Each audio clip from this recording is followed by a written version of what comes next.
Hello friends, welcome to SP home delight. ఈరోజు మన SP home డిలైట్లో వేపిన పప్పుతో ఎప్పుడు చట్నీ చేసుకుంటాం కదండి. ఇలాగ ఒకసారి చిక్కీ ట్రై చేయండి. ఇది కరకరలాడుతూ ఎంతో రుచిగా ఉంటుంది. అలాంటి ఈ చిక్కీని ఎలా తయారు చేయాలో ఇప్పుడు చూసేద్దామా. ముందుగా ఒక ఫ్రై ప్యాన్ తీసుకొని అందులో 1 కప్పు జీడిపప్పు పలుకులను వేసుకోండి. వీటిని దోరగా వేయించుకోవాలి. స్టవ్ సిమ్లో పెట్టుకొని మధ్యలో కలుపుకుంటూ మాడిపోకుండా దోరగా వేయించుకోండి. ఇప్పుడు ఇందులో 1 కప్పు వేపిన పప్పును కూడా వేసుకోండి. ఇప్పుడు వీటిని 1 నిమిషం పాటు ఈ విధంగా ఫ్రై చేసుకొని ఈ రెండింటిని పక్కన పెట్టుకోండి. ఇప్పుడు మరలా దరసలు ప్యాన్ పెట్టుకొని 1 కప్పుకి 1 కప్పు బెల్లం అండి. ఇక్కడ 2 కప్పులు వేసాను కాబట్టి ఇక్కడ 2 కప్పులు బెల్లం వేసుకోండి.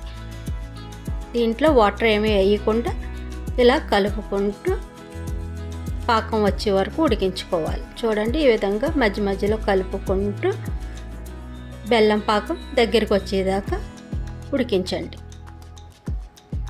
మీరు ఎవరైనా ఫస్ట్ టైం నా వీడియో కనుక చూస్తున్నట్లయితే నా ఛానల్ సబ్స్క్రైబ్ చేసుకుని ఆల్ అని యాక్టివేట్ చేస్తే నేను ఏ వీడియో అప్లోడ్ చేస్తే మీకు నోటిఫికేషన్ వస్తుంది. ఇలా ఒక గిన్నెలో వాటర్ వేసుకొని ఇప్పుడు ఉడికిన పాకాన్ని ఈ విధంగా చూసుకోండి. ఇది దగ్గరగా వచ్చింది, కానీ మనకి పాకం తీసినప్పుడు విరగాలండి. విరిగితే చాలా బాగుంటుంది.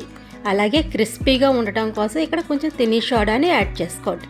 ఇలా తినీ సోడా వేయటం వల్ల మనకి ఎన్ని రోజులైనా అదే క్రిస్పీనెస్ ఉంటుందండి. దానికోసం ఒకసారి ట్రై చేయండి. ఇప్పుడు ఈ పాకంలో దంచుకున్న ఇలాచీని కూడా వేసుకొని ఒకసారి కలుపుకోండి. ఇప్పుడు మరలా ఒకసారి పాకాన్ని చెక్ చేయండి.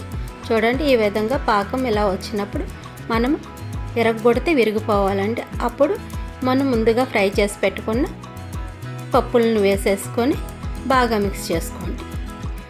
ఈ పాకము ఈ పప్పులు బాగా మిక్స్ అయిన తర్వాత బాగా కలుపుకొని ఇప్పుడు ఒక ప్లేట్కి నెయ్యి రాసుకొని ఈ పాకాన్ని ఇప్పుడు అందులో వేసుకోవాలి. ఇది వేడిగా ఉన్నప్పుడే మొత్తం ప్లేట్ అంతా స్ప్రెడ్ అయ్యేలాగా కలుపుకోవాలండి. ఈ విధంగా కలుపుకుంటే మొత్తం ప్లేట్ అంతా స్ప్రెడ్ అవుతుంది. దీన్ని ఇప్పుడు కొంచెం సేపు చల్లారనిచ్చి మనకు కావాల్సిన సైజులో కట్ చేసుకుంటే ఎంతో టేస్టీగా ఉండే గుల్లశనగపప్పు అచ్చు రెడీ అండి. వీటిని ఇప్పుడు ముక్కలుగా కట్ చేసుకుని ఒక ఎయిర్ టైట్ కంటైనర్లో స్టోర్ చేసుకుంటే 10 days పాటు అదే క్రిస్పీనెస్తో పాటు ఎంతో రుచిగా ఉంటుందండి.